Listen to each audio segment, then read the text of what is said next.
সবার আগে বাংলাদেশ আপনি মুখে বলেন, আর সীমান্তে যখন মানুষ মরে তখন আপনার বক্তব্য এবং কাজ হলো সাংঘর্ষিক।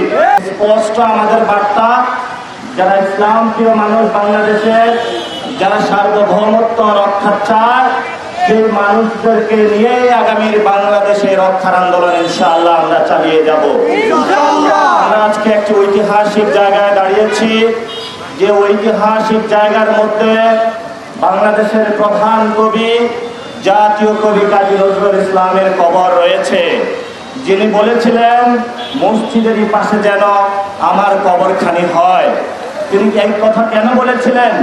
আমরাও সেই আজাদী আন্দোলনের সূচনা করেছি। আমরা এক এক শুক্রবার এক এক মসজিদে যাচ্ছি, যে বার্তাটা দিয়ে যাচ্ছি বাংলাদেশের মসজিদ ভিত্তিক স্বাস্থ্য ব্যবস্থা চালু করার জন্য, বাংলাদেশের মসজিদ ভিত্তিক এডুকেশন শিক্ষা ব্যবস্থা চালু করার জন্য। আমরা যে নামাজটা পড়ি, এই নামাজে কিন্তু আমাদের অনেক সূরা কেরাত করতে হয়। আমাদের যে বর্তমান শিক্ষা ব্যবস্থা, সেখানে বাংলাদেশের ইসলাম মুসলমানদের যে শিক্ষা ব্যবস্থা সেটাকে খারিজ করা হয়েছে।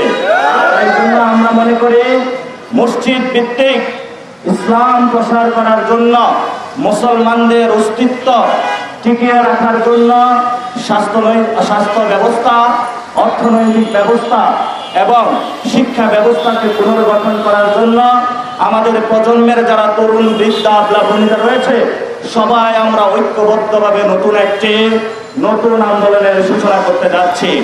দ্বিতীয়ত, এই আমাদের পাশে রয়েছে বাংলাদেশের গণতন্ত্রের শহীদ, ভারতীয় আধিপত্যের বিরুদ্ধে তিনি চোখ রাঙিয়ে কথা বলেছিলেন, বাংলাদেশের মুসলমানেরা, বাংলাদেশি ভাইয়েরা, তোমরা দরকার হয় ঘাস খেয়ে হলো সীমান্ত রক্ষার জন্য অস্ত্র বানাও।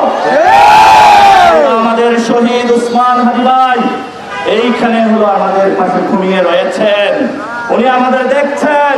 উনি আমাদেরকে বলে গিয়েছিলেন, ইনসাফের ডাক দিয়েছিলেন, বাংলাদেশের পক্ষে আজাদীর আন্দোলনে ডাক দিয়েছিলেন। যারা আমরা উসমান হাদি ভাইকে ভালোবাসি, যারা বাংলাদেশকে ভালোবাসি, যারা কবি নজরুলের মন্ত্রে দীক্ষিত আছে, আমাদের সামনে একটি নতুন যুদ্ধ অবতীর্ণ হয়েছে। সেই যুদ্ধের মধ্যে চলে এসেছে গেরুয়া রক্ষী বাহিনী, যারা আমাদের সীমান্তে শুধু 2000 থেকে 2026 সাল পর্যন্ত 2025 জন মানুষ বাংলাদেশি নাগরিককে তারা হত্যা করেছে। প্রত্যেকবারই যখন বাংলাদেশ নাগরিককে তারা হত্যা করেছে, তারা বাংলাদেশে 2025 বার বাংলাদেশের সীমান্ত এবং বাংলাদেশের মানচিত্রের উপরে হলো যুদ্ধ ঘোষণা করেছে। আমাদের যিনি বর্তমান সরকার, ওনারা বলেছিল সবার আগে বাংলাদেশ, সবার আগে বাংলাদেশ আপনি মুখে বলেন, আর সীমান্তে যখন মানুষ মরে তখন আপনার বক্তব্য এবং কাজ হলো সাংঘর্ষিক। বক্তব্য এবং কাজ যখন সাংঘর্ষিক হয় তাদেরকে বলা হয় মুনাফিক। অর্থাৎ আপনি বললেন যে আপনি বাংলাদেশের সংস্কার বাস্তবায়ন করবেন হ্যাঁ ভোটে ভোট দেওয়ার জন্য, জনগণ হ্যাঁ ভোটে ভোট দিয়েছে এবং বাংলাদেশে কোনো সংস্কার আপনি বাস্তবায়ন করছেন না। আমরা যখন এগুলা দেখি তখন আমরা তাদেরকে বলি ভুয়া জাতীয়তাবাদী, জাতীয়তাবাদী, জাতীয়তাবাদী।